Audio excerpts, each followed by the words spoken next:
What are you working on? What challenges are you running into?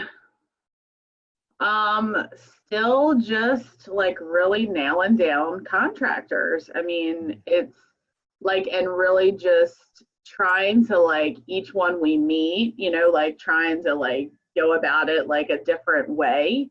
Mm-hmm. Like the most recent is this window guy that I found on like the Baltimore Investor site, or one of those Facebook groups or whatever. So they come out, they measure. Well, they text my husband today like this amount of money to like call this all side place and pay for the windows and put it under the property address, but yet the guy hasn't like given us a price for the labor. I'm like, well, we can't call and pay for the freaking windows like under your business name without knowing what the labor cost is. Yeah, I mean, if you know what the breakdown of the cost is, see if it's actually cheaper because it probably isn't. I've never really heard of all side being cheaper than just going to like Home Depot. Well, he's not answering, like he's like taking a bit to respond. So I don't know, that one's like, that guy's like, like he was recommended on there by a couple people, and he said he was like, the price was like around 240 a window. So if that's the case, I think we budgeted for like 10 windows, but there's actually 12 windows. I don't Mm-hmm. know how that happened, but Yeah. but so basically, like in order for him to be at 240 a window, it would be $100 a window or like $90 a window, I think. So I'm waiting to hear back from what Mm-hmm. his labor is. But I mean, it's been, in the drywall like situation, like I had one guy say it was 70 sheets, and then this other guy tells me it's 110 sheets. I'm like, how is there that much discrepancy between? So whenever there's a discrepancy, then get your tape measure and measure Yeah, and figure so it out that's my yourself. husband's doing that right now. Yeah, let him do that, and then you can just tell him what it is. Say, look, we measured. This is what it is. Add 10 or 15% waste, and you're good. Yeah, Because I mean, like a lot of times when they're telling you this, they're not doing it to rip you off. They're just kind of being very loose about their estimating because it yeah. takes a little bit of time to measure out 70 or 80 sheets of sheetrock. So a lot of times people are ballparking it, and that's how you get a lot of variances. They're not being very detailed in their measuring. So, Mhm. I mean, that's something to think about. So I don't think that things are going bad, and I think a big part of like you being able to survive this will be like the way you view it, right? You being new and being the first person you're working with, well, don't have such high expectations for yourself. I mean, you're Right, not right. going to be able to make it look easy the first house, and this is just reality. I mean, I'm not like trying to say, hey, we should all be okay with sucking. Like, no, we just do suck on our first house, and then we get better and we suck less and then suck even less than that. And the next thing you know, we actually are pretty competent because we've done it a few times. Like anything in life, it's kind of like me trying to learn any new skill, or any of you. I'm sure there's things you've learned in life.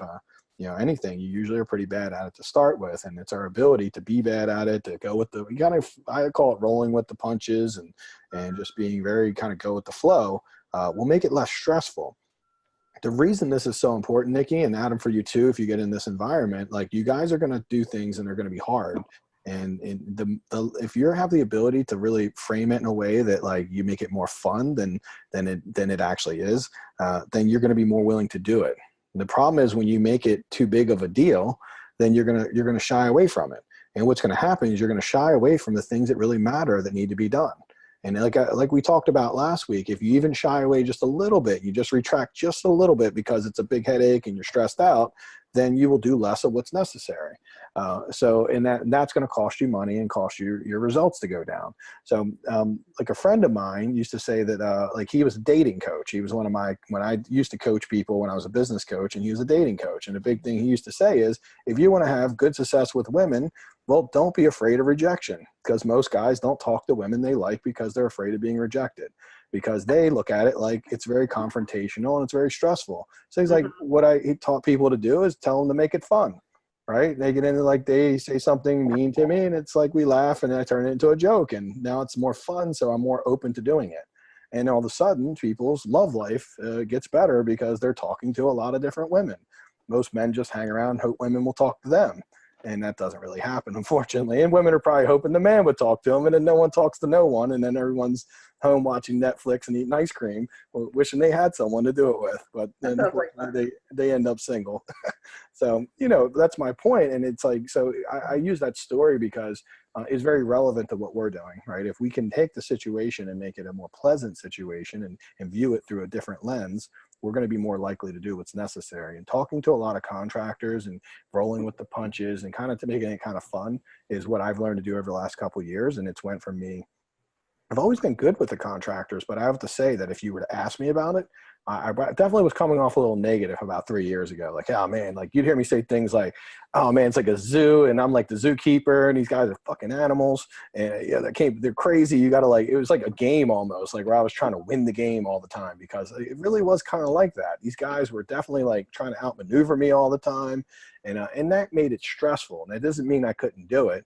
The difference in today is I look at it in a more positive way, and I'm able to get way better results, number one. But number two, most importantly, like my quality of work life has gotten better because I'm not stressed out by the things that I know they just sometimes do. We laugh about it. Like, oh, can you believe they try to do that? And then if they do something wrong, I admit that most of the time it's my fault. Maybe I got busy and I just didn't hold them accountable to something that I wanted them to do, or maybe I paid them too much money and I set them up for failure. And that makes our life easy. So this guy not being a great communicator is a hallmark of like every contractor. So like we know that it's going to be this never-ending kind of, let's get him communicating correctly. If he can't, then let's find someone else. But the key to this is, and this is going to be the big key to it.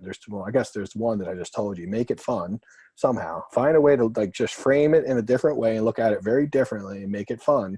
Secondly, would be the more productive you are at interviewing people, the more likely you are to get to the right person. Because see, that right person might be 10 window guys in.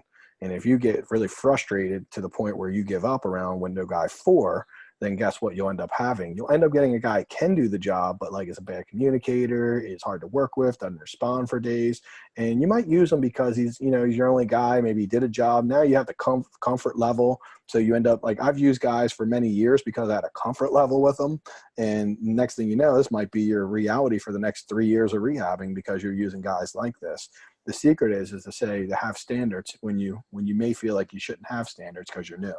Like when we're new, we don't always have standards. It's another life lesson from my dating coach friend is he's like, you want to have a good woman in your life, create standards for how you would want that woman to be, and then live your own life up to those same standards. So like if you want somebody that takes care of themselves, then take care of yourself, right? I mean, you can't expect other people to be what you aren't. So, you'll attract people closest to who you are. Same thing with the contractors. If we want them to, really be awesome, then learn to be awesome with them, right? Because they'll treat you not always, but they'll treat you in return. If you find the right person, they'll give you a similar type of treatment back.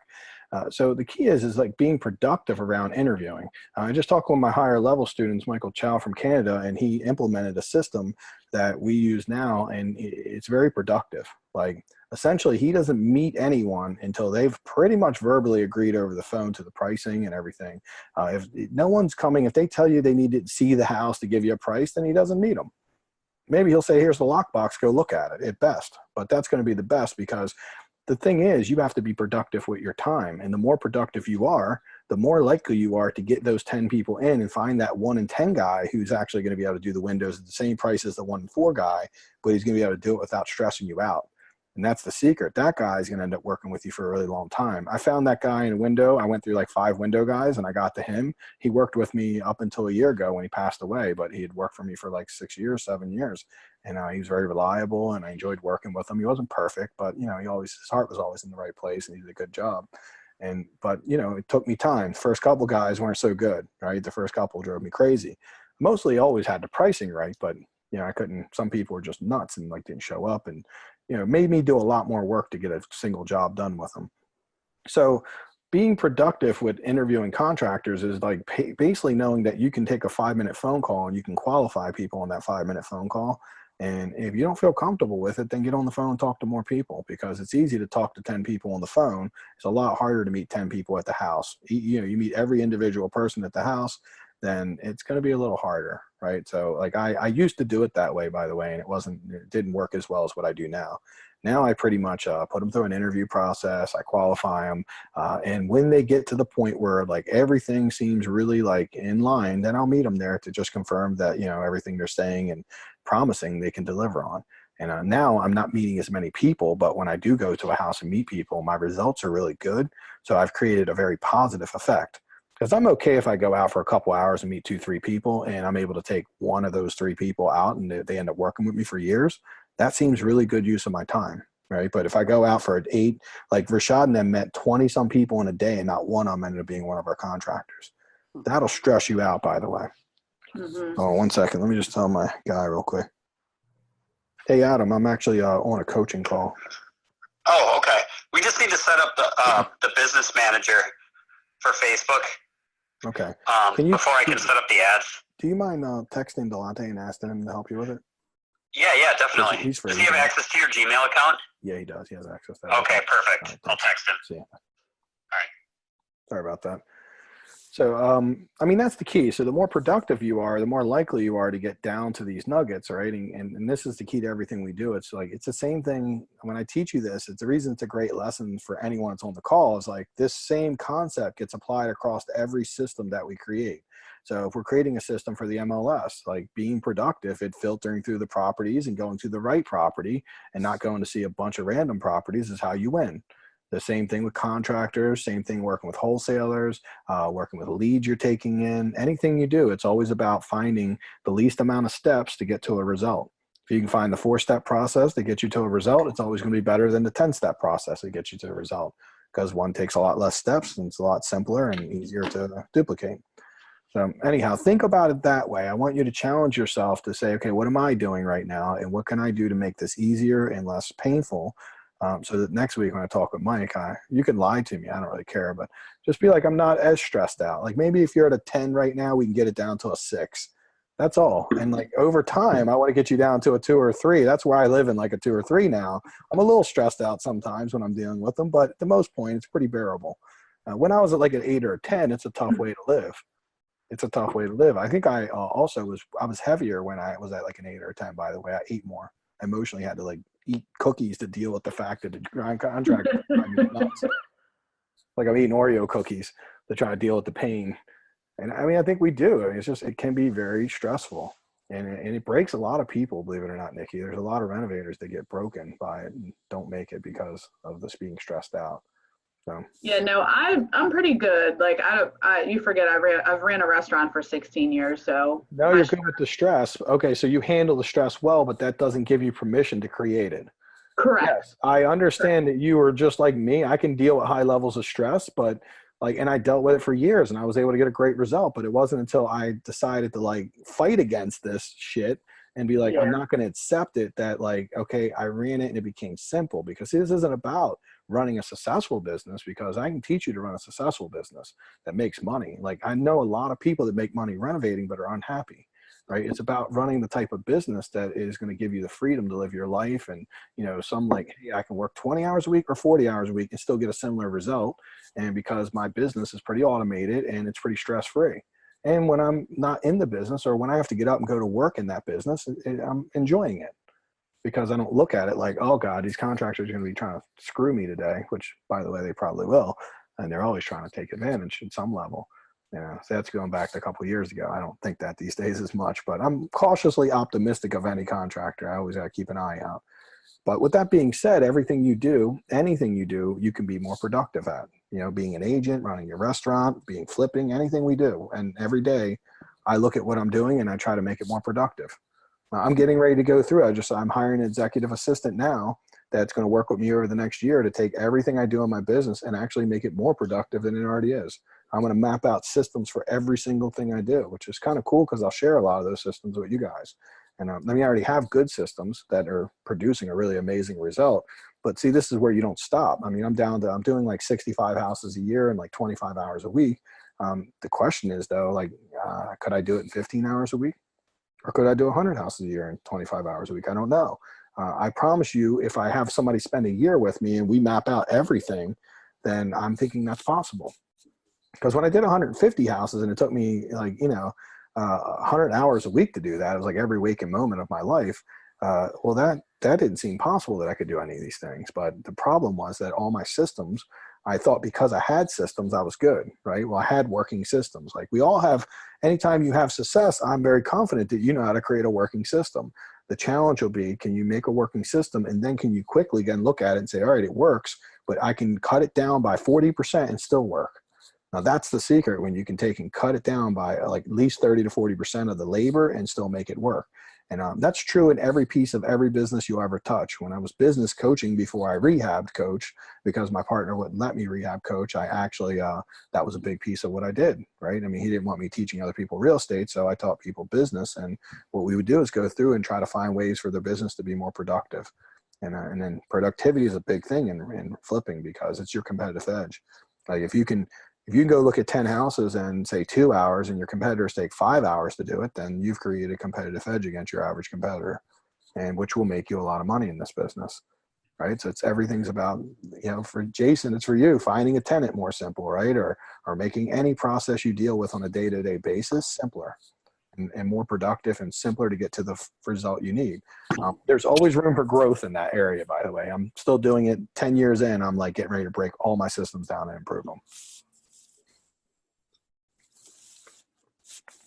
So this was like a more long-winded, but I think this goes across a lot of different subjects. So that's why I wanted to kind of share more in detail about it, because it really is a big piece. And so take this week, and no, you're not going to fix it this week. I just want to see, like I said, take it down a few notches over the next week. You don't have to go from 10 to I'm perfect at it.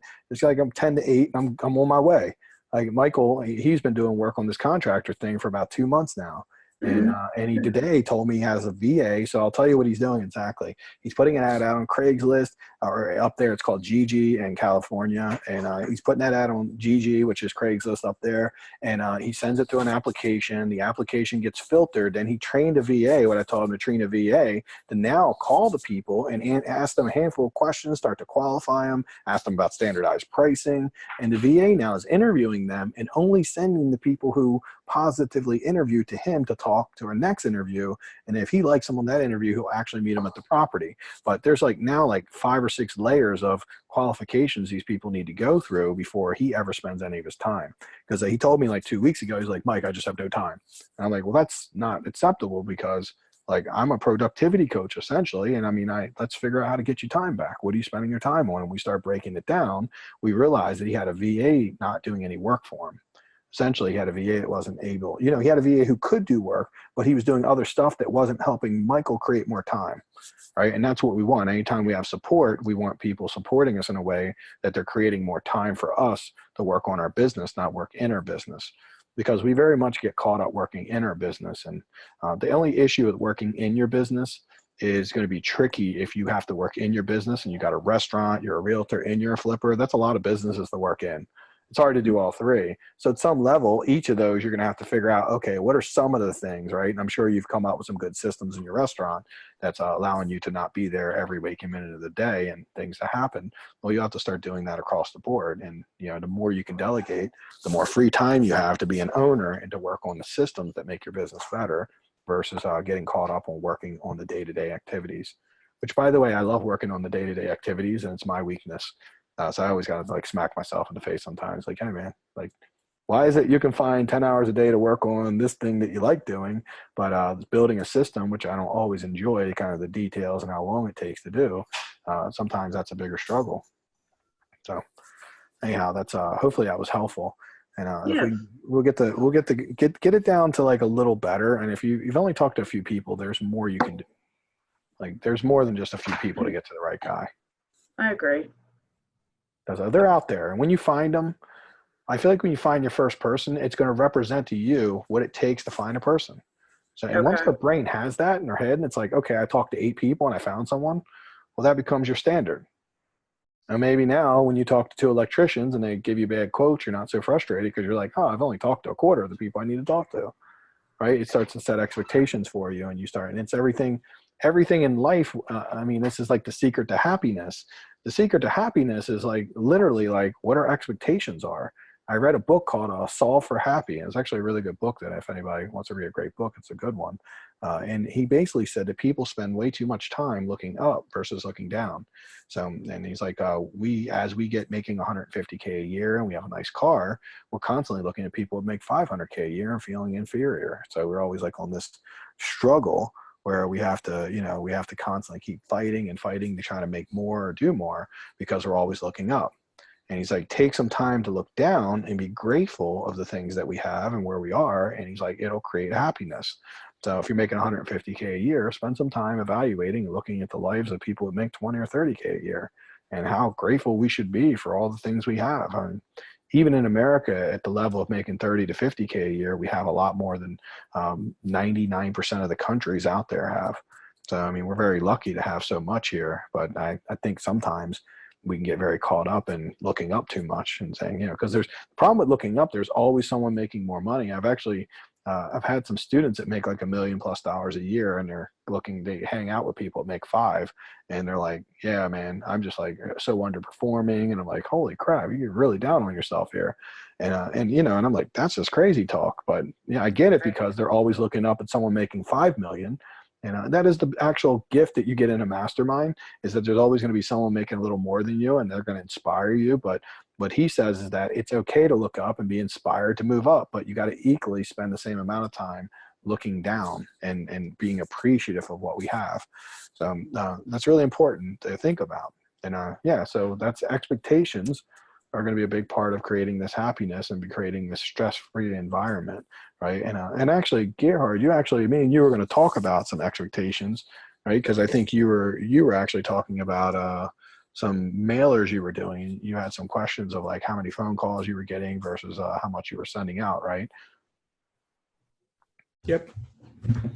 So I was looking at the stats here after our call.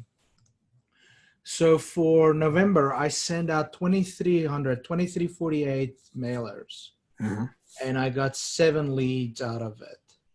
Okay. And a lead by being like a real lead, right? Somebody that actually was entertaining the option to sell, or, not just like get me off your list or like that. Do you know how many phone calls you got in general though? Like just like how many people actually called? From before? Well, the total number of calls was maybe 10. 10. Okay, so only a few people. So all right, go. Well, 7 out of 10 people who called actually had a house to sell. That's a good ratio. Correct. But like I said, the thing that's worrying me is that out of 2,300 mailers, I only got like 10 calls. Right. Okay. So what is the normal expectation of that you should get as far as a call compared to how many mailers you send out? Well, let me tell you about in the past. In June, I sent out 900 postcards and I got 11 calls. Right? 11 houses or 11 calls total? Right. So 11 leads out of 900 postcards. Okay. And what was the list that you sent to? Let me look and see. June. They were all, and that was a postcard. And actually, and then I thought like, it was the first postcard I sent out, like a jumbo postcard that actually got some good traction. Yeah, it sounds like it. And I thought, oh, well, and since then I've done mostly postcards because I felt the response rate was better, even, good or bad, at least, it's like, okay, let's get the damn phone to ring first, and then we worry about what we're going to tell them, right? Mm-hmm.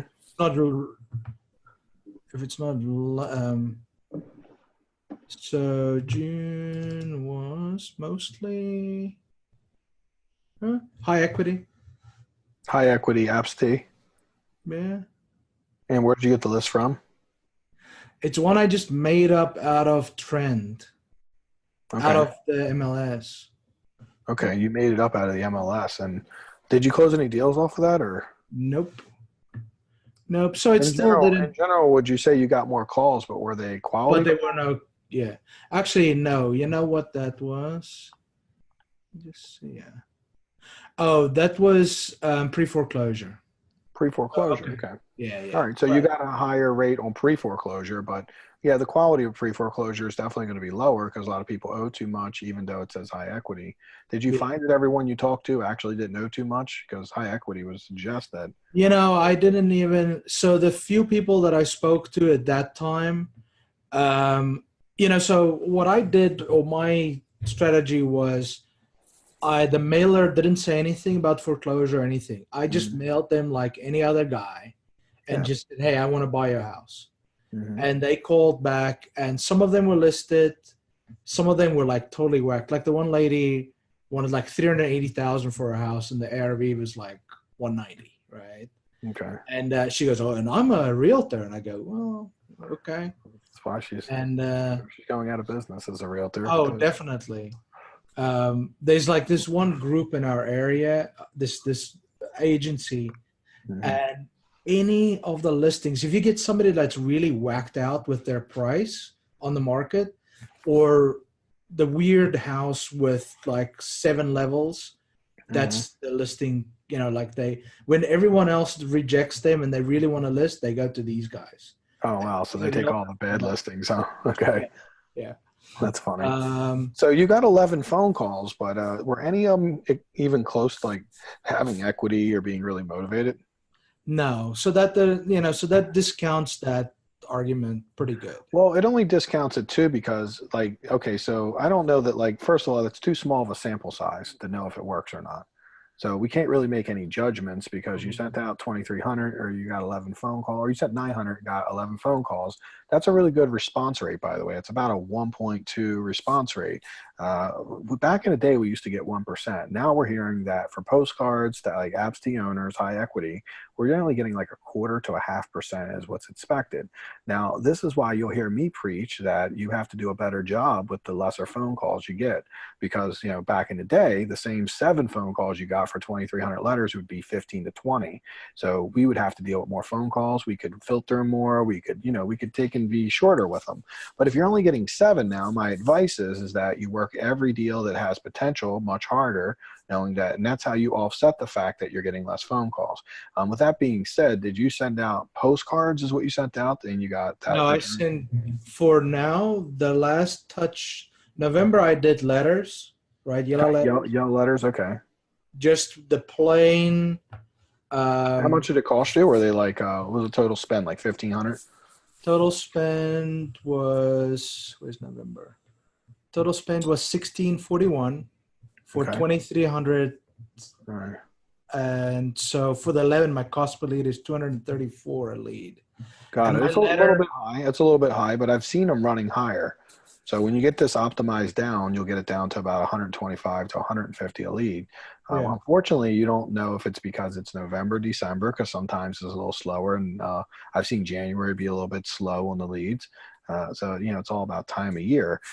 So you have to run these kind of things for multiple months to really tell if it's working well, at least 4 months, because you might find that you get a better result. I've fired campaigns that I've run November, December, January, and February because they ran that time of year. I will tell you that historically in these months, I don't get quite as good a return as I would do in, say, spring, summer, and fall. So I don't know why, but maybe it's Christmas, it's holidays, people are putting things off. They know they want to sell it, but they're busy with 50 other things. But your return rate is a little bit low. I agree. So I would say keep a very cautious eye on it, and don't fire it yet, but don't take it to be all right, that's good. I like that you're being you're aware of it. The only thing so basically my yellow letter is, hey, dear seller, my name is Gerhard, and I would like to buy your property at this address. Please call me today. Phone number. That's it, right? Nothing, short and sweet, that kind of thing. The thing that's worrying me is that my list is, out of my 2,300 people, only 600 are absentee. So 90% of them are homeowners. That's your problem then. I can already tell you. Correct. Yeah, no, I can already tell you. So me and Delonte we just did 6 months of sending to actual high equity owners that lived in the property, that occupied the property. And our return rate was super low. Correct. Like super low. I mean, call rate was outrageously low. I'm talking I don't even know. It was like, I think 0.15%. It was really bad. I mean, and now the reason I didn't get too upset is because I did do one deal from it, but I did one deal and it was just not, honestly, it wasn't enough volume for me to, I can't send out like 1,500 letters and get like 2 phone calls. So, 7 phone calls actually is not bad if you're considering. Now, the next question for you is, if you're sending out 2,300 and only 600 of those are absentee, how many of the 7 phone calls you got were absentee owners? That's the One. next piece. So one was an absentee. Sorry, two. 2 out my of 7. So, 2 was absentee. So 268 are absentee out of the 2,000, right? Of the 2,500, let's say. 260 are absentee. that's Out it. of the 7, 2 of them were absentee. The rest were homeowners, right? Okay. And so my question was, or what I was thinking, what I'm worried about is that the general yellow letter of, hey, I want to buy a house, call me, doesn't resonate as well with a homeowner that live in the property, as because absentee looks at it different. The homeowner is like, what the hell? You want to buy my house? I don't know you, right? Where it felt like the letter more of saying, hey, I'm an investor, I'm looking for properties in the area, like smooth it over a little bit, feels like it actually gets a better response from the Yeah. The thing is about marketing is we never know. And if you have that gut feeling that something might work, you have to test it and then pay attention to it. What I would suggest, however, is that 1 month isn't a good enough amount of time to really determine whether it's working or not, because you wouldn't be giving it a fair shot to work. Because here's the thing, I don't know, you get 7 phone calls, you run it for 4 months, and what we're going to look at is, did you get any deals? And if we can see that you spent like $4,000 and you got 2 deals, then like that's $2,000 a deal and that's a home run, right? Then the next question would be, did you work the leads properly in order to get the proper return? This is the next higher level question, and that we always have to look at, because was it the list or was it just you working through your system of how to talk to people and what to do and how to get people from A to Z? That takes time and it takes experience. So you can certainly test something else. What I would recommend, however, is that you can't jump from one thing to the other month to month. It's really, if you only put a month into anything, you're going to be there. It's impossible to make smart decisions because you don't have enough sample size to make smart decisions. If you're familiar with poker at all, for anyone who's ever played poker, if you get aces, it's the best hand in poker, right? But if you put all your money on with aces, like you're only going to win like 60% or 70%, depending on the hand you're against, 70 or 80% of the time. 20% of the time, you're going to lose. So if you were to play one hand, you could lose. And you might say, oh, I'm never going to put all my money in with aces again. I lost all my money that one time. But the reality is 80% of the time you would win. And it's the 20. So when you do a small sample size, it's not going to really give you proper feedback. Now, if you were to take that same hand and run it 1,000 times, you would win so often, and it would be so clear that you win often that you would continue doing it. But when you do 1 month of marketing, is kind of like going all in with one hand and then using that result to decide how things will work. So like, imagine if you won on the flip side, you might be like, this is the best list ever. I sent out 2,000 things and got 2 deals. The key is that might not be good information either, honestly, because maybe you got to go another 3 months, you don't get any deals. And you just got lucky and it was good timing. But it's a good start though, obviously. So when we get deals, we don't worry about it. But when we get no deals, we always worry about it. So any list you do, make sure that it's easily affordable. So that way, if it takes you 4 months to test it and you find it's not the perfect list, that you can continue to keep testing. In 4 months, if you've tested it and it doesn't give you any result, then yes, you should try a new list. And that's how it works. I mean, you definitely want to continue trying a new list. I don't know. I guess it sounds like you're getting 5, but you're also sending 5 times as much out, or maybe 10 times as much. So let me be clear about that. You only have 200 and some absentee owners out of like the 2,300. Correct.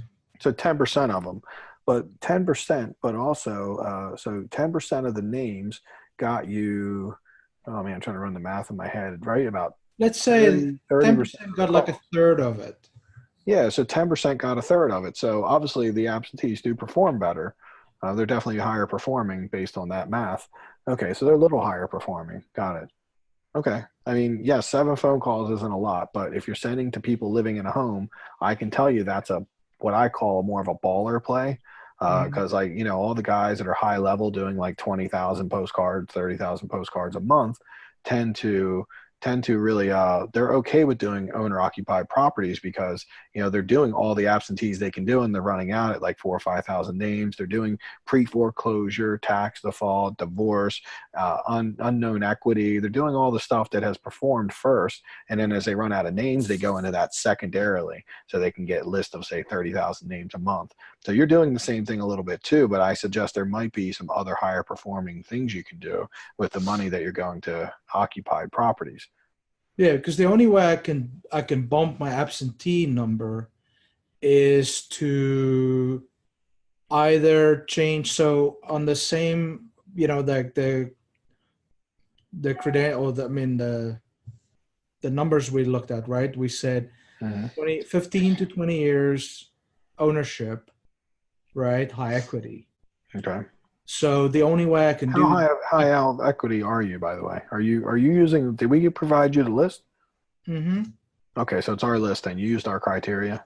Yeah, we used our All right, so I know the answers to the questions I was getting ready to ask you. That's why I was asking, save some time. Okay, so you're using 15 years, 50% equity. There's some things. Okay, got it. So they're pretty good. I mean, now how far out did you do a whole county or? Yeah, to make the number higher, the only thing I can do is make the years less.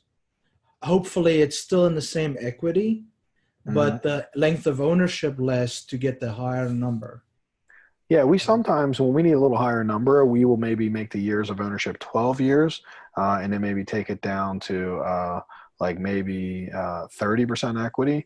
But I mean, that's not going to change it dramatically. It's not like it's going to go from 200 to 2,000. It's going to go 200 to 350 or 300 maybe. It's not going to make a huge difference. So the bigger question mark is like, what are some other lists that you can start getting? Like, do you have a probate list you can get where you are locally? Because that tends to be a really good list. Probate, no. You know, like that's why I was looking at probate to see. I mean, the probate thing popped up. They send me a postcard to my last flip. They're like, "Oh, congratulations, you bought a investment property. We sell lists." So that's how I found those guys. But, so you can buy a probate list from them? I don't know how good it is. That's the one I told you about this morning, where it's inherited list. Inherited list, yeah. Yes. I mean, that's probably right now, since you need, you know, I would look into all lists because, I mean, ideally, since you're struggling to get a lot of people that are interested in what you do, you probably are going to have to send a couple different lists. You might have to do probate, inherited list, you know, people that are in pre-foreclosure. That list didn't sound all that big at 900. I mean, ideally, I would probably prefer to see if you're sending 2,300 out, it would probably make sense to do all your absentees, all your probates, all your inheriteds, also all those pre-foreclosures, do them all, right? Because you could, for 2,300, you could be doing 4 or 5 lists, and then you can have a good feel for what's working, what's not working, because, you know, like you said, you have a way of tracking that. But I can tell you, people living in the house, that's actually tougher. If I'm doing an actual ownership of people living, I like them to live in the house even more than 15 years. But I can tell you, I just got very low response on it. Now, I did get a deal on making 40 or 50K off of it. So the numbers still worked. I mean, if you guys have seen it before, we have the math, the numbers still work. Yep. But anyhow, I would say could look into that. We can talk more about that because you have a little more of a unique situation where you might have to do multiple lists to get up to your numbers. Mm-hmm. Then also, have you done anything with bandit signs yet? Because anywhere where lists are low, bandit signs tend to work really well. And the reason why is it means you're in a more of a, I would say you're in more of an area that doesn't have like high volume. So when you're in like big cities, they don't work as well as when you're in an area where not as many people are doing them. Oh, there's a shit ton of people doing it, yes. Because, you know, remember, April Crossley is in my area, right? We have 900 investors in this small area. Okay. I mean, so now obviously not everyone's doing 100 flips a year, right? But there's a lot of people mailing. There's a lot of people doing bandit signs. So it works.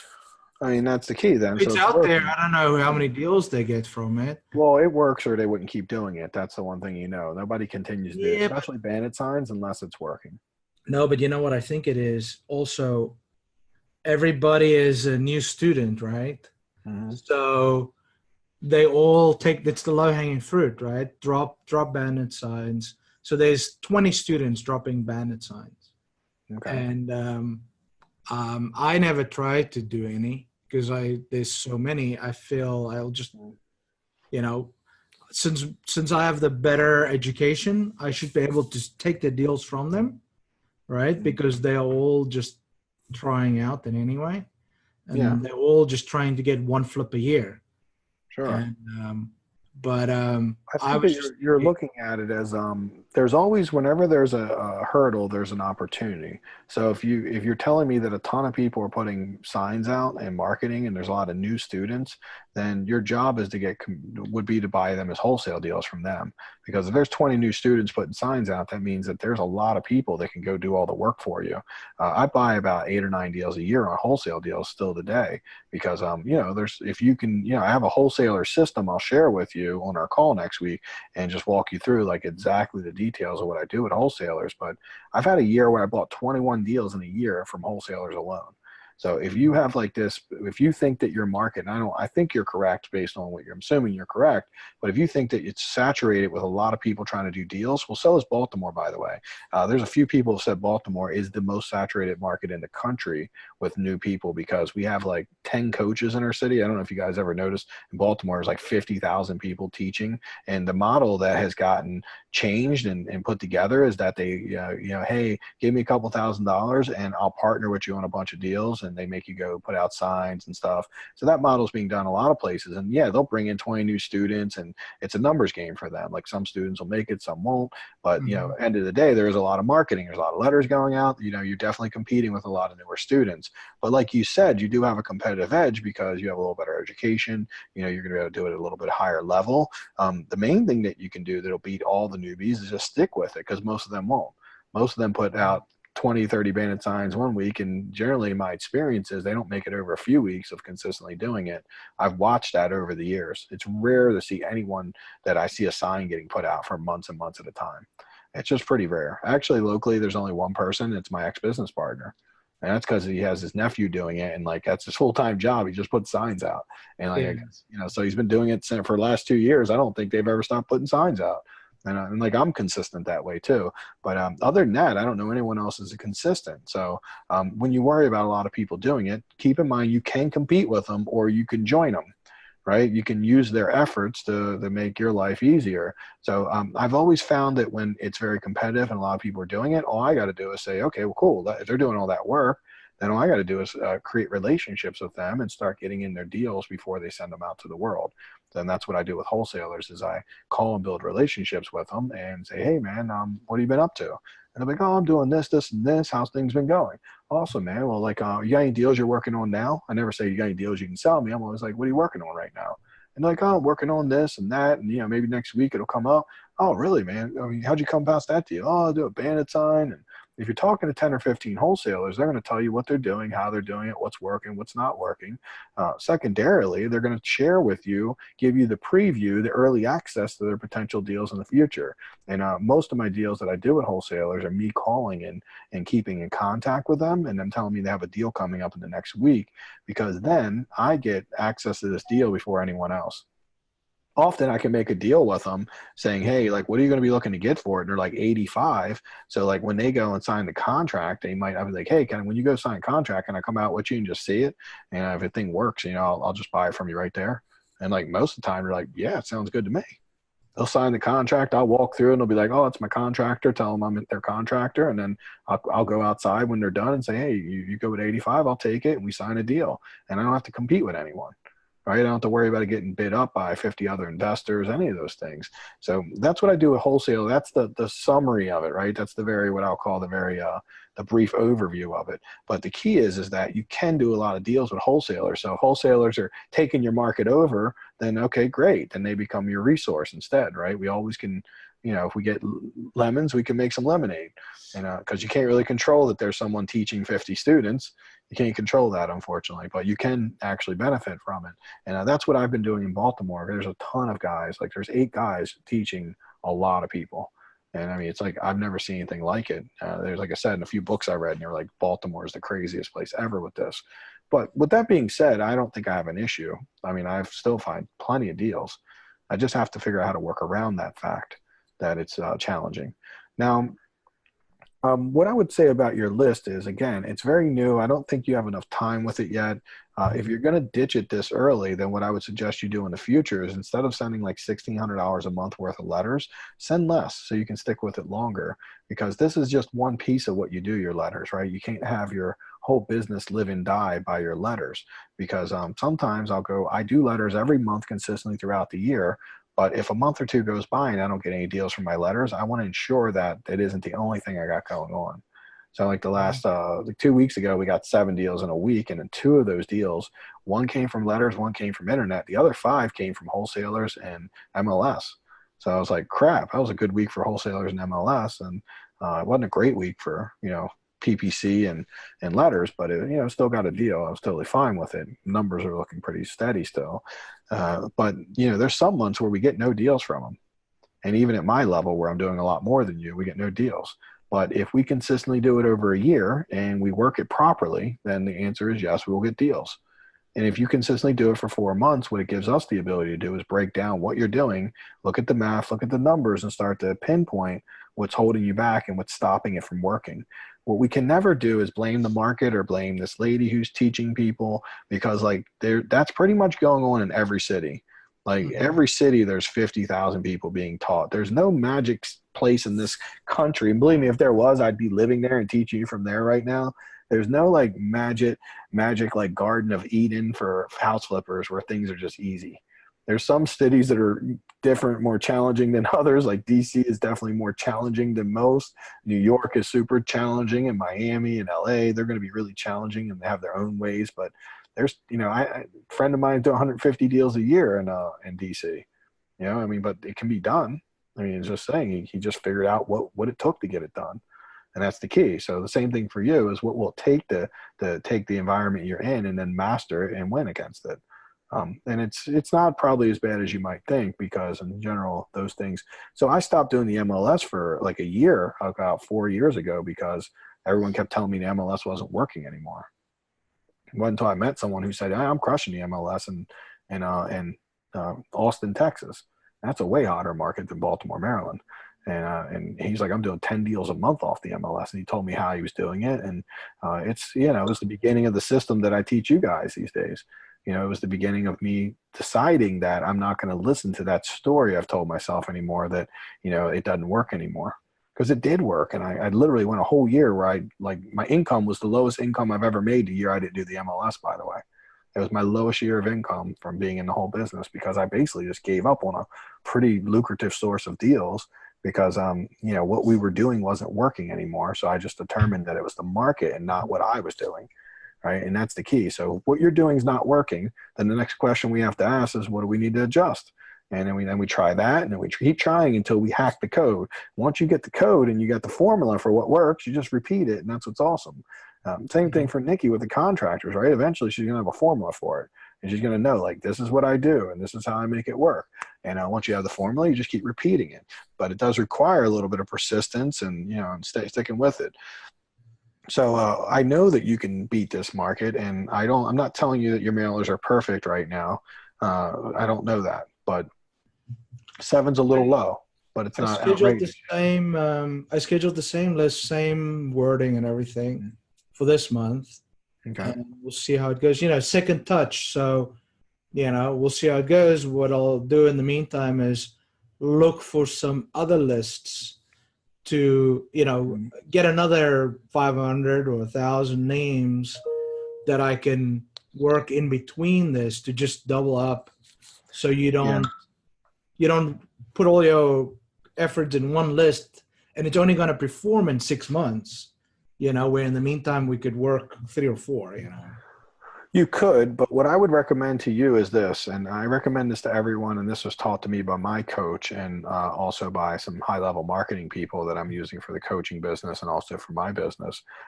Everything has to be tested, and you don't want to scale your money spend up until you find something that's working. Because what we don't know yet, because you're new, is that you might get all these phone calls, and you might not be great at converting them. The problem is if you spend too much money every month, you could be spending more money than you can afford to spend. So there does have to be a limit to it. I don't ever recommend spending more than 2K a month as a new investor. And that's really the absolute high end. I usually say try to be like 1,500 max. Because if you're over 2K a month, then you're going to be spending a lot of money and there's going to be a lot of pressure on you to create results that you might not be ready to create yet, you might need time to learn to create. And what we don't want to have happen is if you're spending 2,500 a month, you might run out of money before you reach the result that you want to get to. So we want to ensure that if you are doing 2,500 or 2,000, I'm always fine with it, but set the expectation that this could be a 6 to 12 month journey of you figuring this out. And if you look at how much it would cost to go on that 6 to 12 month journey, are you okay with that? If you are, good. If you're not, then reduce it down to the amount of money you are willing to go on a 6 to 12 month journey. So if I'm going to do Facebook marketing, right, I plan on 12 months of like $1,500 a month to figure it out. And I don't expect any return on that for 12 months. And after 12 months, if I got no return and we can't figure it out, I'm going to do one or two things. I'm either give up on Facebook or I'm going to fire the person who's doing my marketing and hire someone new that's going to try something different. That would be the thing that would happen. But, you know, and I might go either way. I'm not sure. But the thing is I can tell you, like, and Facebook marketing is not the same as letters, but it does require that much time. PPC is about 6 to 8 months to really figure it out. And SEO is like a year. So that's why I never do SEO, because you might spend 5 years trying to figure it out. But letters in general, I'm like 4 to 6 months. And we know if that particular list is working, if you're doing a good job of running the leads, which you have to assume you're not doing the best job yet because of how many you've done. So, you know, that's the big question mark that makes this complicated, is that you might get 30 leads over the 4 or 5, 6 months, or 40 people that are selling a house and you don't close anything. Well, you know, it likely would be the fact that you didn't close anything. The math would suggest that you should have closed something, depending on how good you are. So then we would probably, as long as the list is giving you the right amount of phone calls and we know that the people are motivated, then we're okay with what the list is doing. So 7 is on the low end of what we expect, but it is still within the realm of what's reasonable. So the key would now be get the leads, keep them coming in. I would also consider maybe not doing January. And I don't know if I'm giving you good or bad advice, but I can tell you my slowest month of year for marketing is usually January. So if you were going to skip a month or take a break, that's a good month. But at the same time, if you want to keep the momentum of leads coming in, then you should do it. Yeah, you know, January last year, January, February, March, like nothing. Yeah, I mean, that was true. March I got, well, yeah, so I'm looking at March, I got 3 calls, you know, right? 3 leads. February 2. Well, I did 2 campaigns. No, that's 14. January 6. So how many letters did you send out in January? I sent out 300 postcards. Oh, 300 yellow letters. Let me see what's the list. I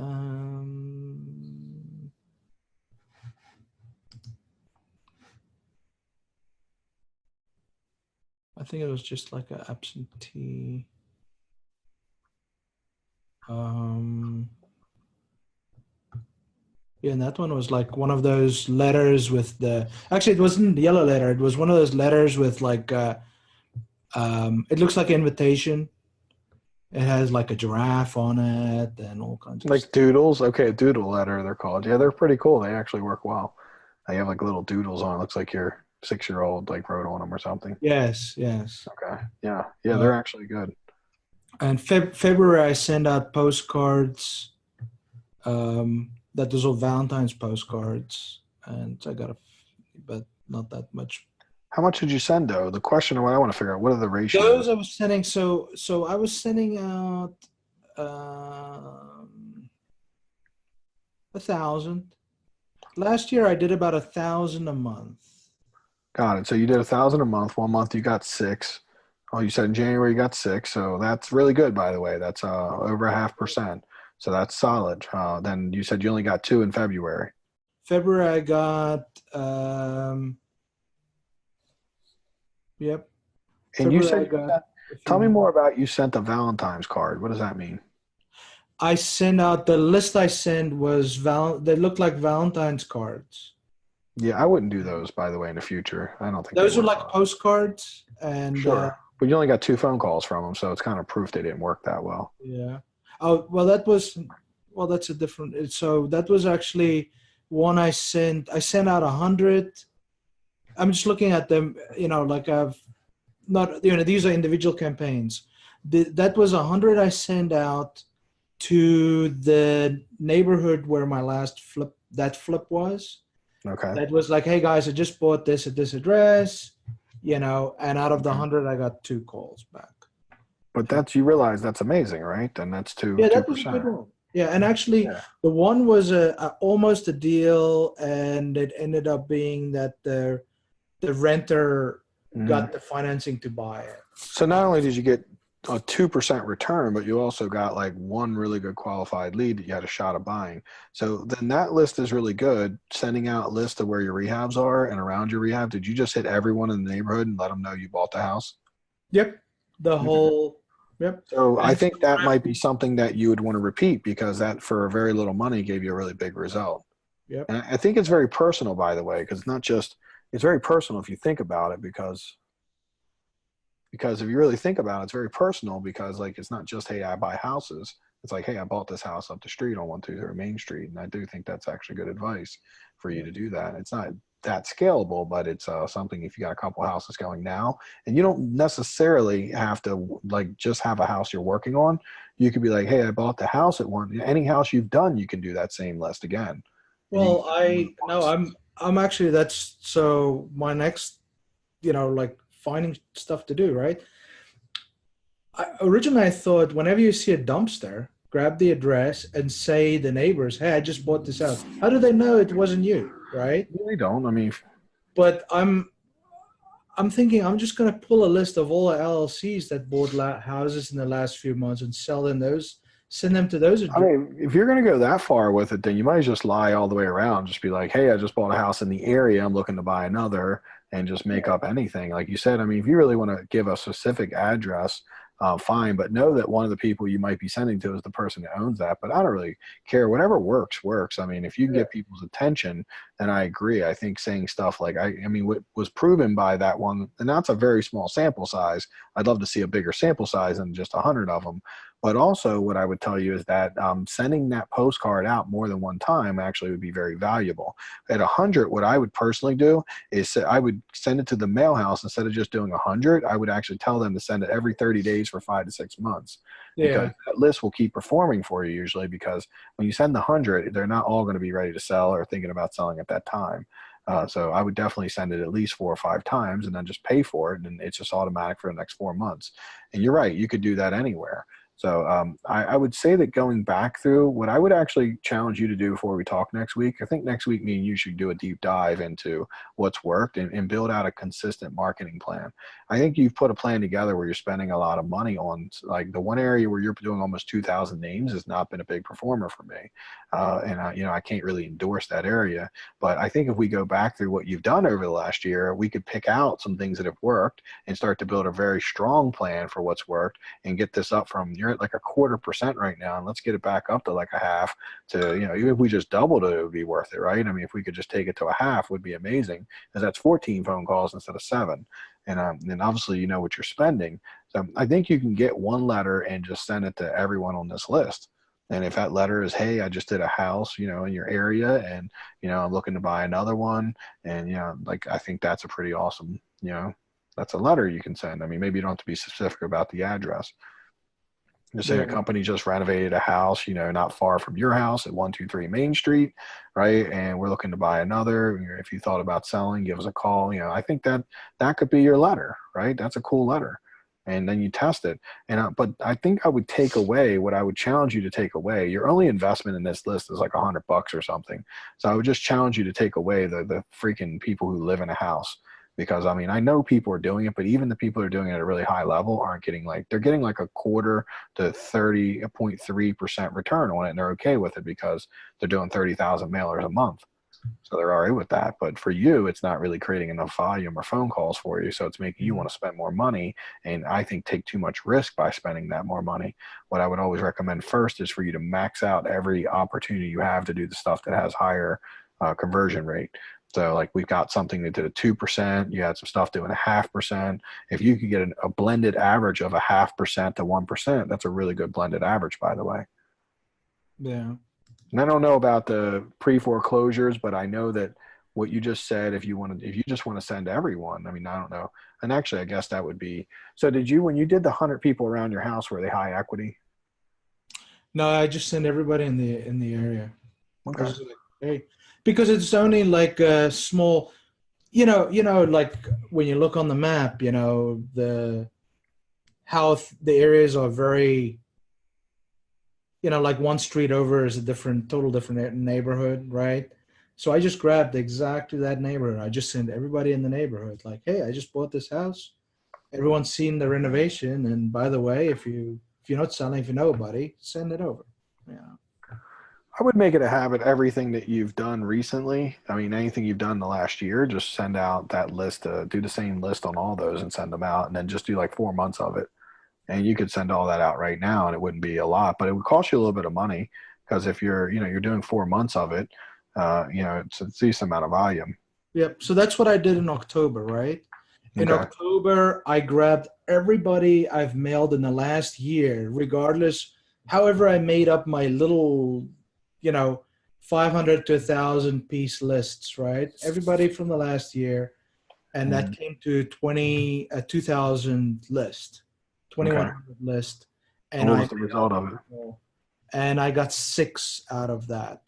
Okay, so pretty low still then. Yeah. Now you said it was everyone you mailed for the last year. Were you saying everyone you mailed as far as like the renovation thing? No. This was just everybody that I sent out that was in my that I mailed to in the last year. Okay. Right. So it was just maybe a combination of 3 lists. Because I did about 1,000 a month. My last year or this year up till now, right? My my plan was send out about 1,000 a month, 250 a week. Okay. And mostly absentee. And then I would salt the list, so there'd be like 300 or 400 of other guys, absentee or high equity or something different, pre-foreclosure, whatever, just to throw something different in for about 500 of them.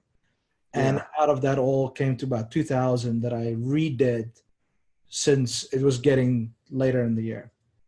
I mean, based on what you're telling me, I'm going to give you feedback and take it for what it is. I want you to think about it before you respond.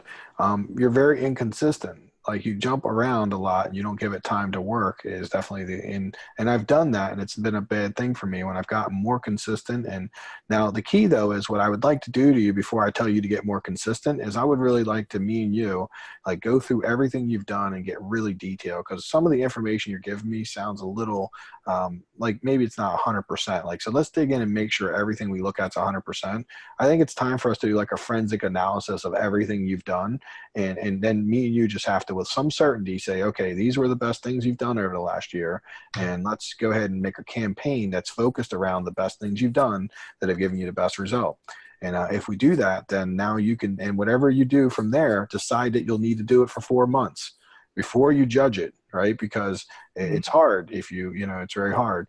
So like I said, you had some stuff you did last year and you're like, I sent 1,000, I got 6 calls. That's not bad. That's 60%. I mean, that's 0.6%, which is not bad. That's pretty solid. That's like a lot of people aren't doing that well. And then you had one you sent and you got 200% or you got 2% on it. Sorry. I mean, you got 2 calls for 100. That was actually really good. So that was solid, right? The one that you got recently was about 0.3% or 0.25%. So only a 1/4%, a little bit on the low end, but not past where, like I've seen people on the low end be a 1/4%, on the high end be 1%. So the range that we want to judge things on is like around a 1/4 to 1%. If you're able to get a 1/4 to 1%, know this, by the way, when we talk a 1/4 to 1%, you're talking about qualified phone calls. So here's something that I want to give to the whole group that is probably, I don't know if anyone knew this, but most people, when they're talking to you, like, I don't know, like, who is it, like Sean Terry and all them, they're like, yeah, I'll show you how to get 1-2% return rate. They're always talking about a phone call. They're actually judging every call that comes in. And we all know that like somewhere between 30 to 50% of the phone calls you get are people that don't even have houses to sell, like telling you to take a hike, take me off the list, you suck, I'm going to come kill you, don't call me anymore, all that stuff. Well, that's like, so when someone says they get a 1.5% return, the first question is that people that have a house to sell, or is that just everyone in general? Most people are doing everyone in general, right? That's the key.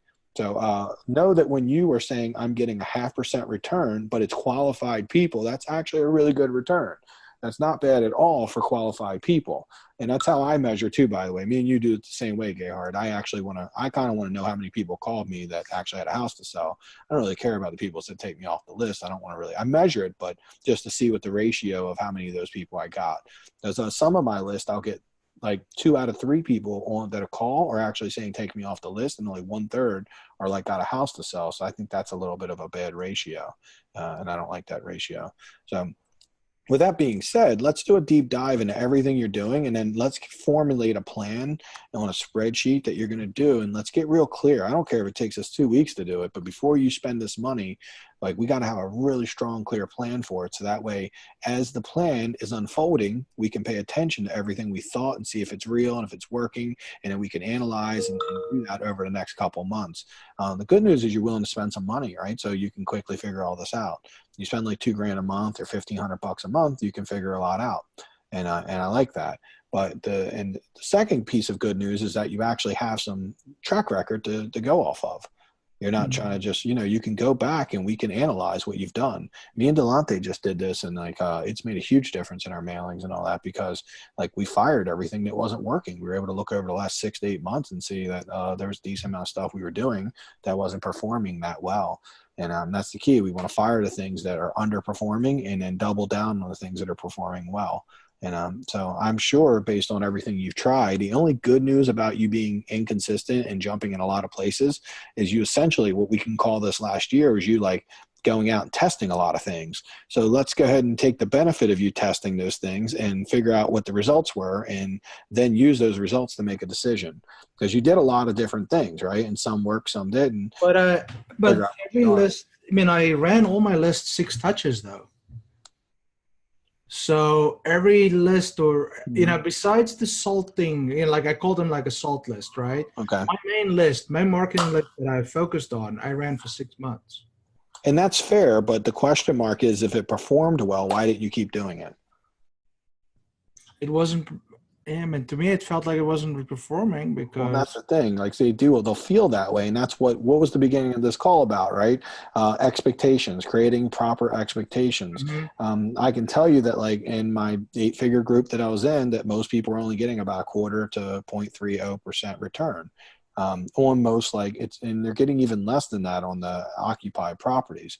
Now, I'm thinking that's a little on the low end. I like to see like a 0.5% return is actually for qualified leads too, by the way. So keep in mind, apples to oranges, these are for qualified leads. A 0.5% is very reasonable. If we can get to 1%, then you're doing something no one else is doing. Yeah. Like I don't know. That's like a ninja list, that usually there are ninja lists out there. The reason you don't hear me try to like get you guys pumped up on ninja lists is usually ninja lists are like really small. They're like you said, like you sent 100 out. That's a small ninja list. It gave you a great return, but like it's only so scalable, right? But I would do more of it, because there's no reason not to do your ninja list, because they become a good part. They might help you get your numbers up, right? They might support you in getting your numbers up. Yeah. Well, what I'll do is I'll grab the details out of this, so when we look at it, to get a better understanding of what was it and where did it go. Yeah. Well, that's the great benefit you have of doing this for a year. You're pretty consistent. You've done a lot of stuff over the year, so we're going to be able to dig in and figure out what the heck's going on. Hey, Jason or Adam or Anyone else? Do you guys have any questions for Gerhard or marketing questions in general, since we're on the subject? What area was that you market in? I'm doing all around Reading, basically. Pennsylvania. In Pennsylvania. Yeah. Gotcha.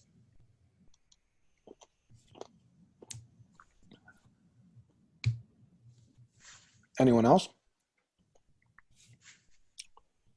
How about anyone else? If you guys have any expectations around mailers, what percentages you've heard, any general feedback? I know, Adam, you've been researching like crazy. What's been the general stuff you've been hearing? Yeah, I haven't really been searching much in this area. I just did a mail campaign last week myself. I think it finally sent out like, I think on Wednesday or Thursday. No calls yet. I sent about 2,300, I think.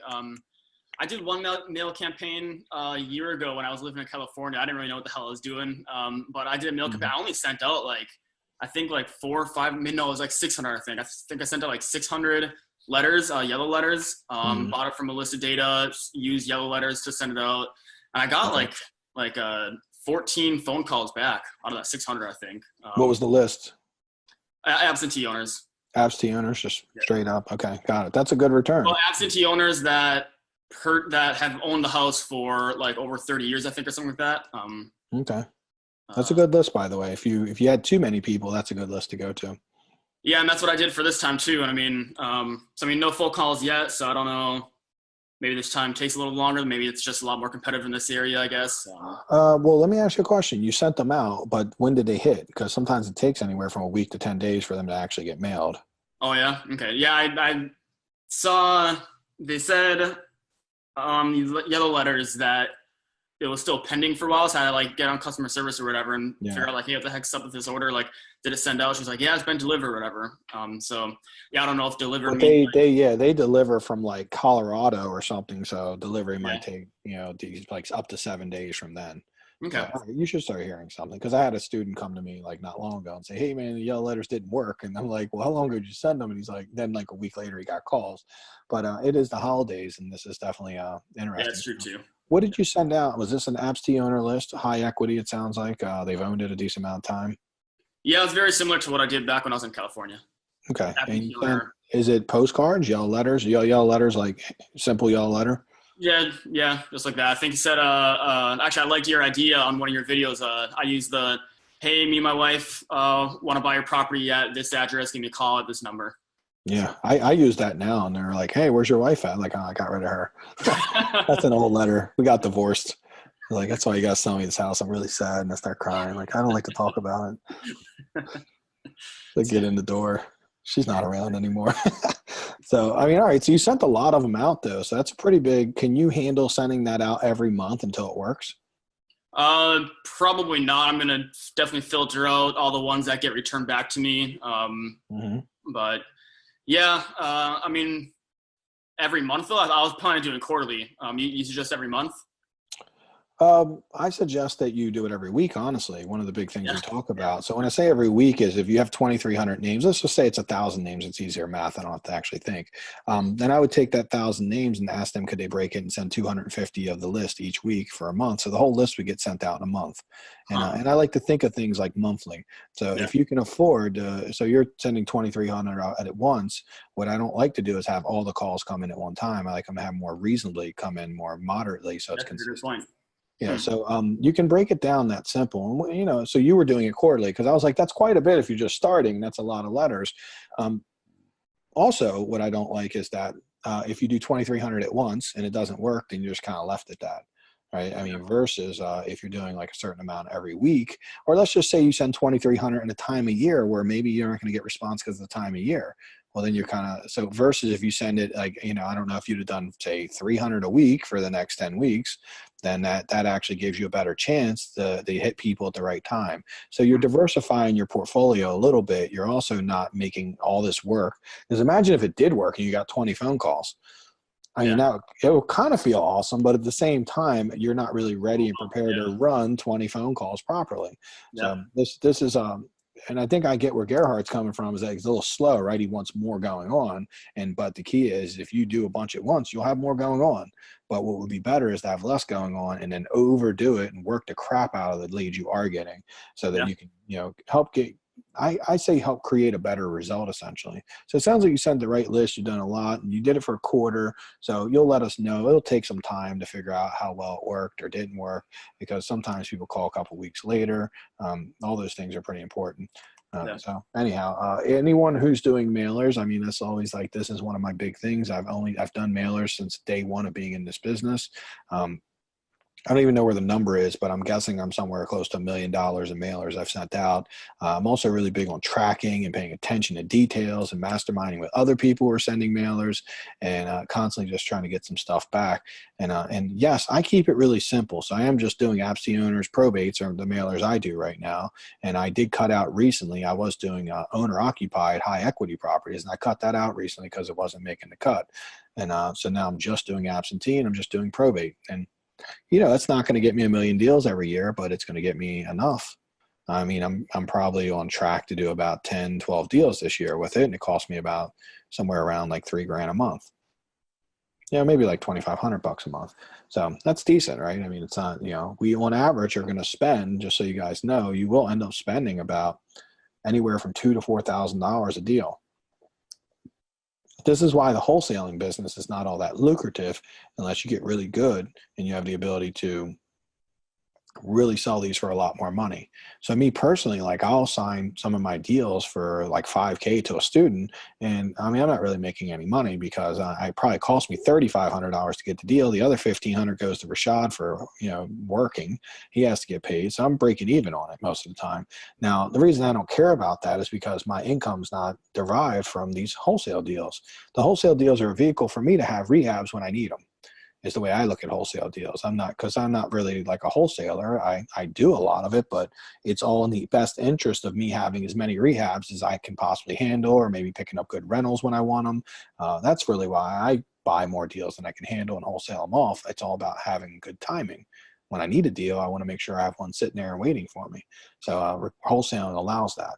Now, if you're a little more focused on the wholesaling edge, then you want to get focused in the areas where the biggest wholesale assignment fees are happening, and you want to market to those areas, because there are certain areas like in Maryland where there's some really good stuff going on. Like Dundalk's a great area. Edmondson Village seems to be pretty awesome. There's a bunch of little areas where people love buying rentals.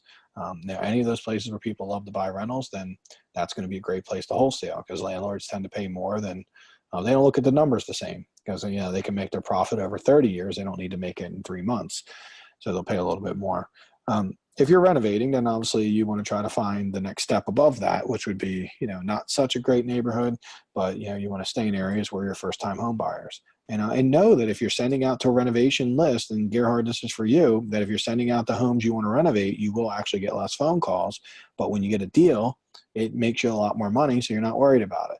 So getting like 1/4 to 0.5% for a renovation area is actually not bad. Now, if you're in an area where there's a lot of rentals going on, there's a lot of, more activity, you could get as high as 1%. But on average, your deals will make less money, because, you're taking a $10,000 property and selling it for 15, or, picking a rental up, or, maybe getting a rehab that doesn't make as much. It just doesn't seem to be as profitable there, even though you're getting more volume with less profit. Great example is I sent Montgomery County, I sent out for a year to probate Montgomery County every month for a year. I literally only got 3 phone calls. I was like, this is the worst list we've ever done ever. 3 phone calls in a year. Now that's pretty bad. And I was spending about maybe, I don't know, $700 or $800 a month on it. And we were spending $25,000 a month. So this kind of got lost in the fold. We didn't care, but I got 1 deal out of it, out of 3 phone calls, and I made $175,000 on the deal. So, I mean, that's not a very exciting list, but at the end of the day, was it a profitable one? I mean, it was actually probably the most profitable one I did. Did I fire it the next year? Yep, I did. I fired it and didn't do it again, because I can't deal with getting 3 phone calls a year and paying $800 a month to get 3 phone calls a year and hoping that I close a deal. And that was the hardest $175,000 I ever made, by the way. I ended up renovating a house in Chevy Chase that we sold for 1.3 million. I brought in an investment partner, so I only made half of the 175, and it took me a year to make it. And he complained that he could have made more money hard money lending because we had like $1 million+ out for over a year. So it wasn't even that. It was like, by the time he got his cut, he made like 7% interest on his million one he had out. He made 7% interest or something. So he was like, dude, I'll never do that again. He was the one that wanted me to do it because I would have just passed on it. But we ended up doing it, and we made seemingly a lot of money. But the reality was, if you look at the actual return on investment, it was really bad. There's not even a close to a good return on investment. So, I mean, we have to know what works, what doesn't work. And you see how, like, in an area like that, I only got 3 phone calls, but I got a much bigger deal. And you get in areas that are more cheaper, you're going to get more phone calls, but smaller deals. So, this is a little bit of a psychological game too. You have to understand and have expectations that are set correctly. I don't think your mailers, Gerhard, are doing bad. I don't think they're doing great either. So I do think there's room for improvement. I don't think that I don't look at them and I'm not like offended by them, like they're so bad and just they're not working. I'm just saying, okay, maybe they're on the lower end of performance, but they potentially could be tweaked or adjusted to get to the higher end of that performance pretty easily. So I'm excited to look at them with you, and I guess we'll share with the group whatever we come up with, since everybody was a part of this conversation for a while. And good luck. Let us know how yours is going, Adam, too, and how everything's going. Jason, are you sending letters out yet, or? No, I haven't. I actually just negotiated that one that I found on MLS. He wants me to send a contract over today on that. So. Yeah, you might never need to send letters out. If you come to MLS Gangster, like I'm telling you right now, I did not send letters out I got on my own 3 years ago, roughly. And first year and a half, 2 years, I didn't send any letters out. I was able to find a lot of deals like for free. And there's just no reason to do so. So with that being said, that doesn't mean that if you guys want to send letters out to start with, that's fine. But if you can start hitting that MLS and get some momentum with that and wholesalers, then like I don't really see any need yet. Right? We do the letters as a result of us not being able to get stuff from the MLS. For me, after like 40 deals a year, I couldn't get any more free deals, so I had to start sending letters. But before that, we started with letters. So when I was new to this, I did bandit signs and letters. It was the only way I knew to generate a deal. And I did some MLS too. So I was doing a combination of the 3. And I was able to find, that's how I started my business doing that. But yeah, stick with it. It sounds like, because you got a deal 2 weeks ago, right? Yeah. Well, that was from wholesaler. Yeah, there you go. Wholesaler and MLS. I've gotten 5 deals, and 2 weeks ago I got 5 deals in a week off wholesalers and MLS. So yeah, they're there. They exist.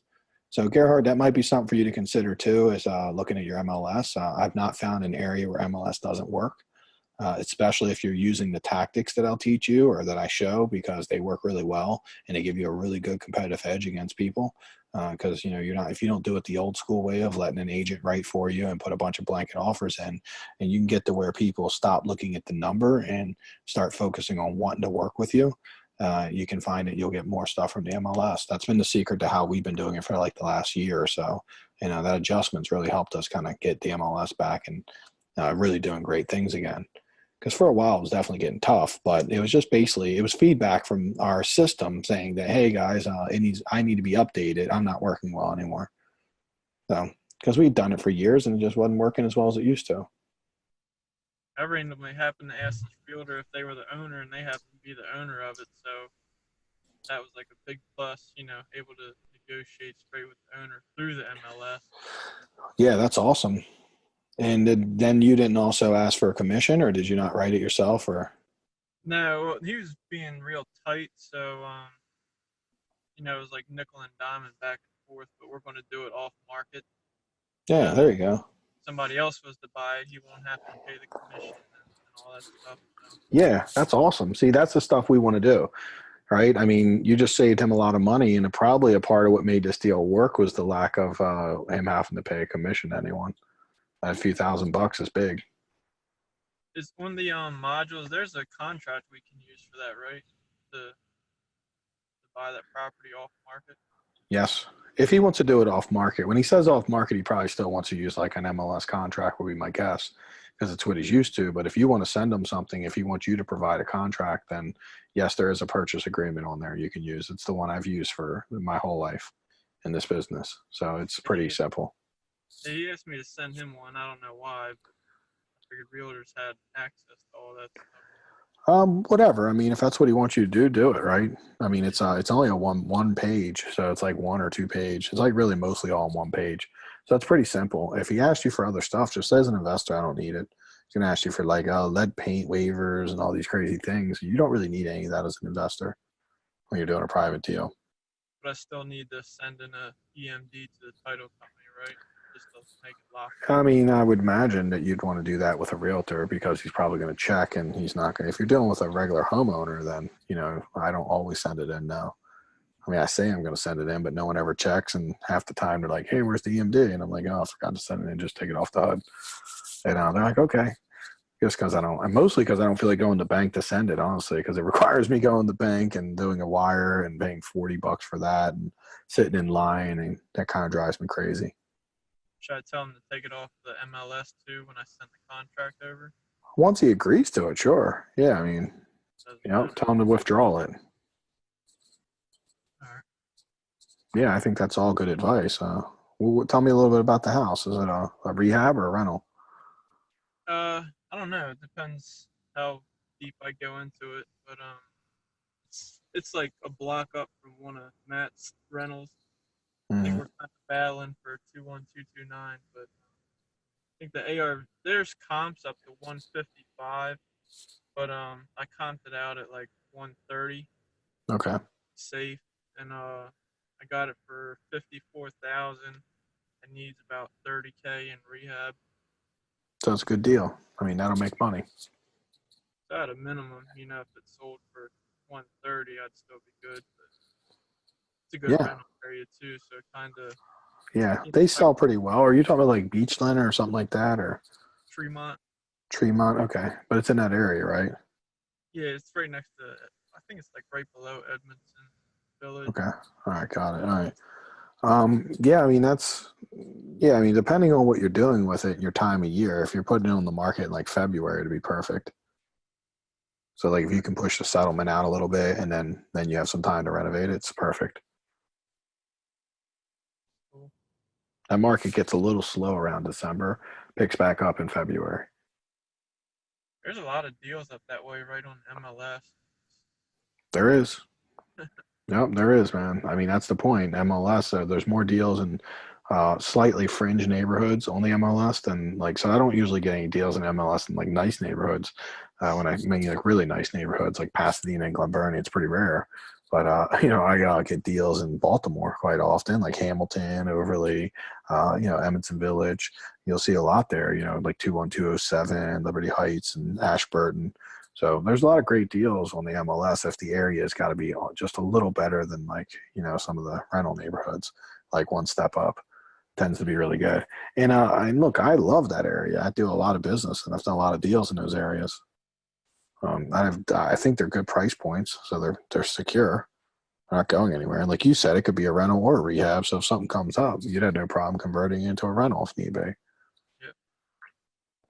I could probably save a lot of money putting it up as actually a flip, because I usually go in and replace all the utilities. I usually overdo it just to take care of future maintenance costs. That's weird. I've never heard. So you spend more money if you're making it a rental than if you flip it? Oh, yeah. That's unusual. That's not usually the case.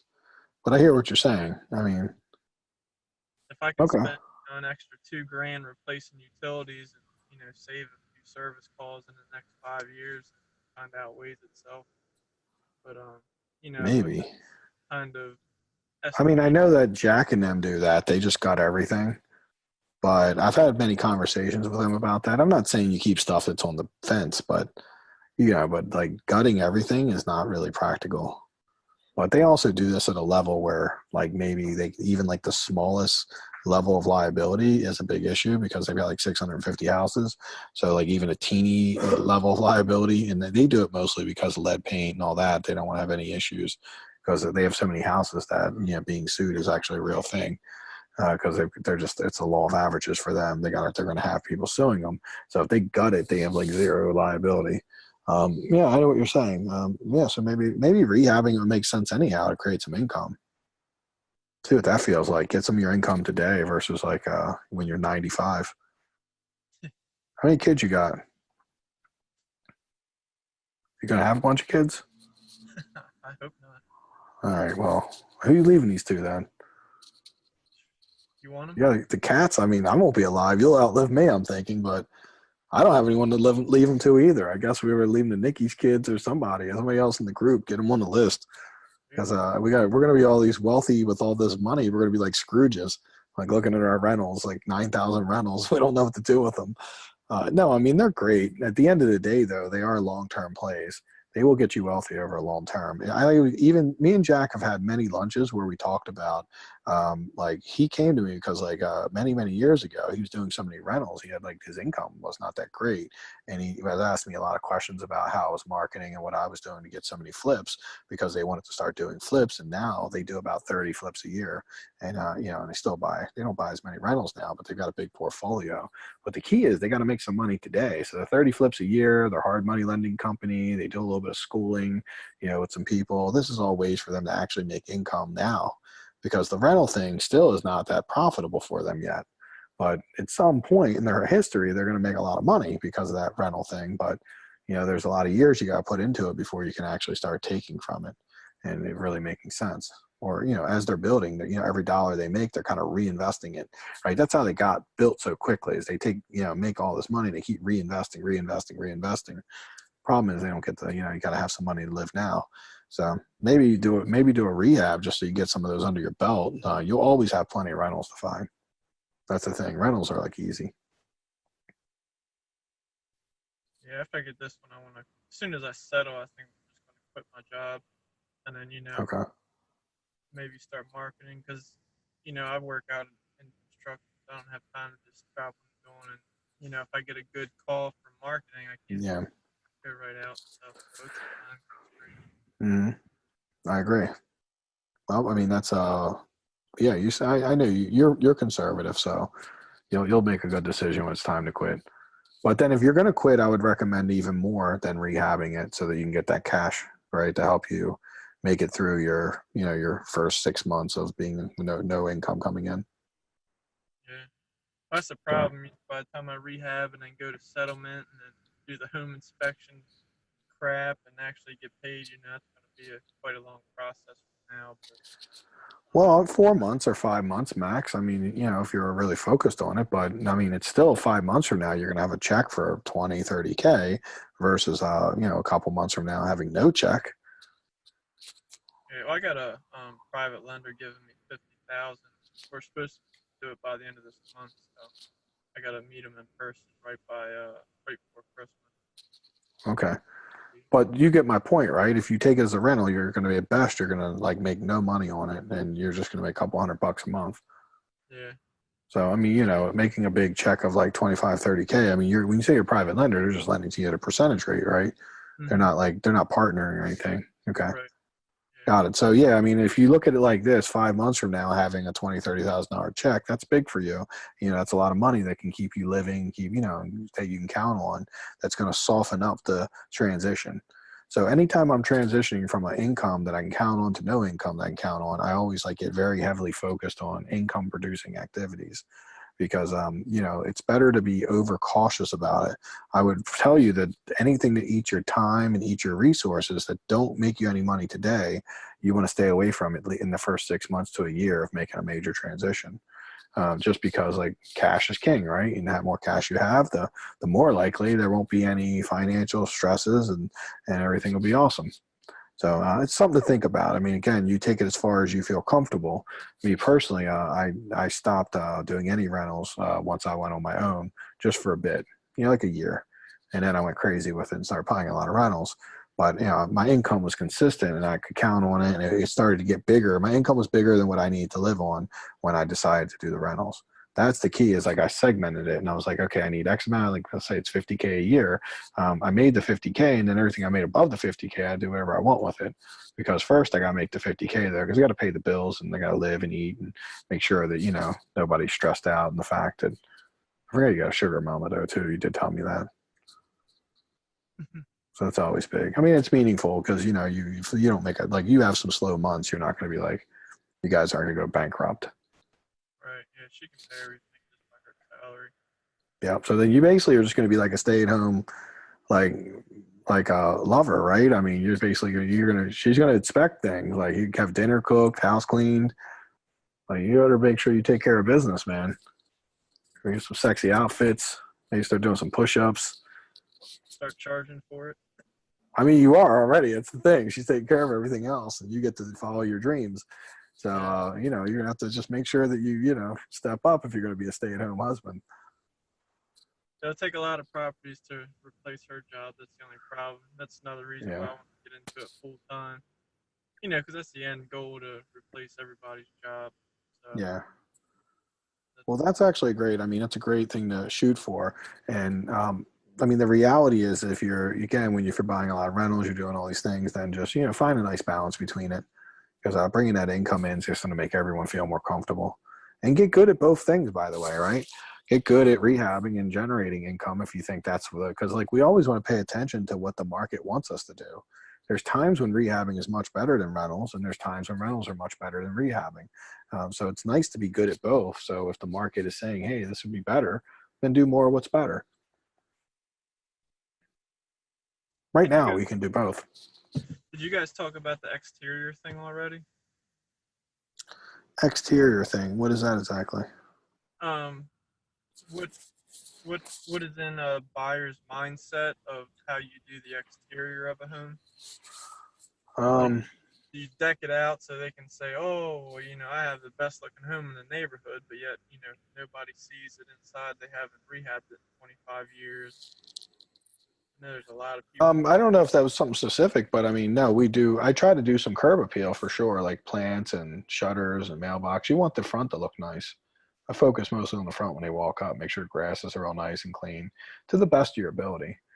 If your house is funny looking, then I do more stuff. If your house is pretty nice to start with, then we just kind of clean it all up and make it look nice. But you do want when they walk up to the front of the house. That's why I do the red door, and I always do shutters. Sometimes I do flower boxes. Yeah, doing the front of the house is like pretty important. Just makes people feel good. You're right. People care about what their neighbors think. So if their house is ugly, I've had people not want to buy my house when I've had an ugly house. Well, one of my worst deals was in Severna Park. I had a house called looked like Pizza Hut, and it was in Severna Park, and like I discounted it big time.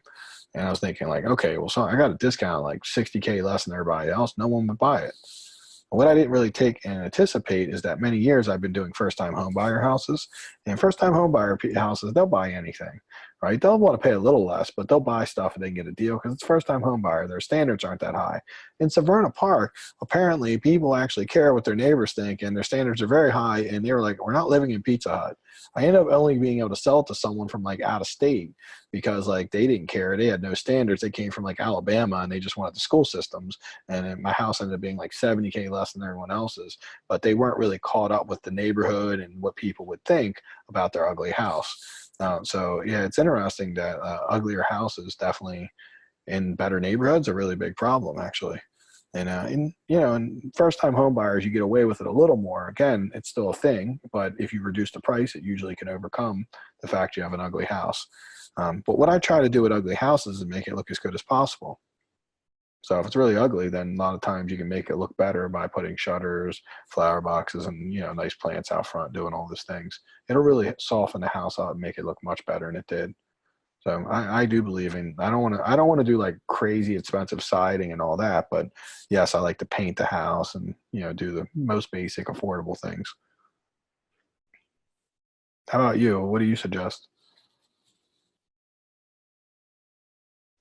What, me? I don't know. That's one of the things that kind of scared me about single family homes. Is just kind of the outside appearance, how far to take that trim, and you know, whether to just paint it or throw siding all over the entire house. You know, that stuff can get pretty expensive. And, you know, when it comes to broken up concrete Yeah. sidewalk, or you know, just little nitpicky stuff that I would see. Yeah. You know, line item things that would add You're up. going to have to jump away from them though, eventually. You're going to have to I did all row homes in the beginning. I was doing like 80% row homes in the beginning. And now I probably do about 90% single family. So Yeah. the single families make more profits, by the way. They're just more profitable. Now, they don't represent as much problems. Yes, you need to know what to do specifically. Like the answer is we rarely ever, replace siding. If the concrete's cracked up, most of the time you can patch it and clean it up. You don't have to rip those things out. I mean, there's a lot of stuff you can do and still have good curb appeal. The good curb appeal that trumps everything is what we just talked about. Those items like the bed, the flower bed and the steps and the door and shutters, numbers, all those things really make a big difference.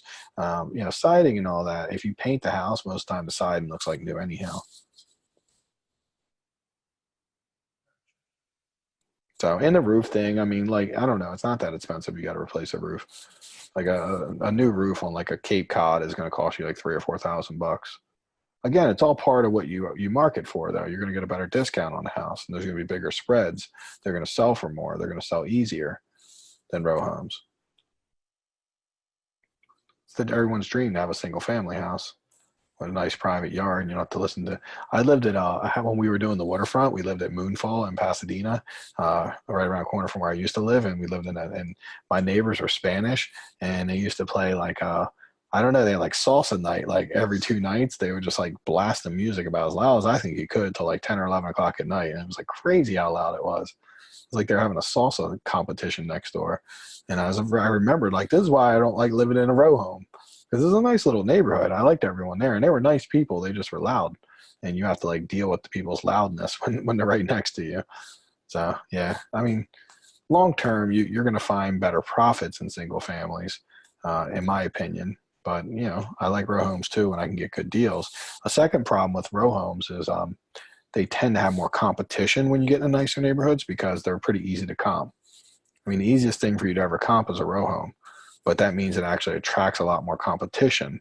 So you'll get a lot of people who are newer and don't understand the market, and they can easily understand the value of a row home, because it's really only 2 things to think about in a row home: is an end unit or interior unit. And most of the rest of the homes are exact same size. So you just look and see what they sold for. And if you find renovations, then you're perfect. You know exactly what to do with them. When we get to single families, you got different designs, different styles, different layout on the lot, different neighbors, different parts of the street. There is more variables. But the more variables actually allow you to become good at finding and understanding those variables, so you can get better deals, and you can see value where your competitors are missing it. Because newer people, like you said, like kind of like even what you're saying, newer people look and say, like a lot of work, I don't know what to do with that, so I'll pass. Right? And then they go buy a row home, pay too much for it because the row home makes sense to them. Right? I mean, it just looks simpler. It is, and that's why I did row homes to start with. They were just like, I understood them more. They were like less challenging. But yeah, I stopped doing them eventually. I mean, when I say I stopped, I have some going right now. Just don't have as many. And also, like Edmondson Village and all those areas, I can tell you from a renovation standpoint, like my profits aren't all that high. They tend to be very problematic with the buyers and getting a settlement and grants and everything. So, but in the spring, if I am going to sell them, I want to sell them in the springtime, like late winter, like February, March, April, May, are the best time of year to sell them.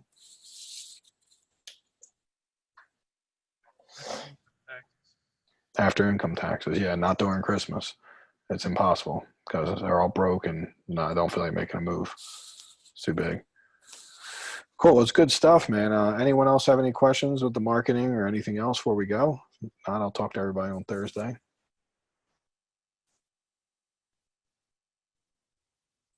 Awesome. Have a good couple days, and thanks everyone for sharing some awesome stuff. Everyone kind of jumped in today and gave some good value to the group. I appreciate it.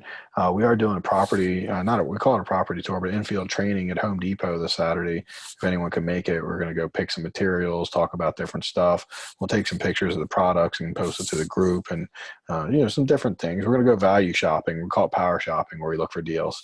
So we're going to see if we can find some deals. Home Depot in Glen Burnie, Ordnance Road. Be there about 9:30. We're going to get lunch around 11:30 at Papa's. Really good crab cakes. You always hear me say that, but they actually do have some of the best crab cakes. So if you guys can make it, if not, it will not be recorded because Home Depot does not let us record. The last time we tried to record there, they shut us down.